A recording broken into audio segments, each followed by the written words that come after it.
রমজানে দীর্ঘ সময় রোজা রাখার ফলে শরীরের পানি শূন্যতা এবং পেটের অস্বস্তি দেখা দিতে পারে। তাই ইফতার ও সেহরির খাবার বেছে নেওয়ার সময় এমন খাবার গ্রহণ করা উচিত যা শরীরকে হাইড্রেট ও সুস্থ রাখবে। চলুন জেনে নেওয়া যাক পেট ঠান্ডা রাখার জন্য সেরা 5টি খাবারের তালিকা সম্পর্কে।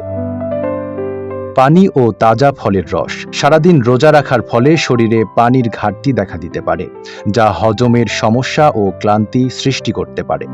তাই ইফতার ও সেহরিতে পর্যাপ্ত পানি এবং তাজা ফলের রস পান করলে শরীর হাইড্রেট থাকে এবং পেট ঠান্ডা থাকে। এসব ফলে থাকা ভিটামিন সি ও অ্যান্টিঅক্সিডেন্ট শরীরকে সতেজ রাখে। দই। দই প্রাকৃতিকভাবে প্রোবায়োটিক সমৃদ্ধ, যা হজমের জন্য অত্যন্ত উপকারী।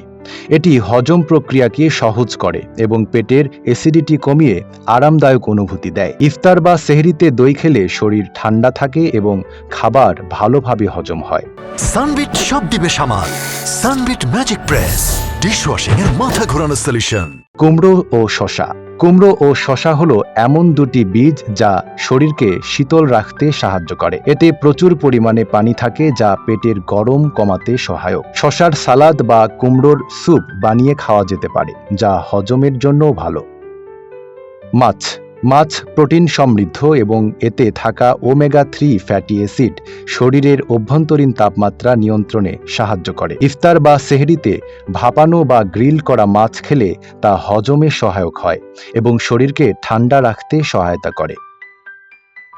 Olive oil. অলিভ অয়েল হজমে সহায়ক এবং অ্যান্টি ইনফ্লোমেটরি গুণ সম্পন্ন, যা পেটের অস্বস্তি এবং অ্যাসিডিটি কমাতে সহায়ক। সালাদ বা হালকা রান্নায় এটি ব্যবহার করলে শরীর ও পেট সুস্থ থাকে। রমজানে সুস্থ থাকার জন্য সঠিক খাবার নির্বাচন করা খুবই গুরুত্বপূর্ণ। পানি, ফলের রস, দই, শসা, মাছ ও অলিভ অয়েল পেটকে ঠান্ডা রাখার পাশাপাশি হজমের জন্য উপকারী। তবে কোনো খাবার অতিরিক্ত পরিমাণে না খাওয়াই ভালো। রমজানে স্বাস্থ্যকর খাদ্যাভ্যাস মেনে চললে শরীর থাকবে সুস্থ ও সতেজ। নাইম আরাবী, ঢাকা পোস্ট।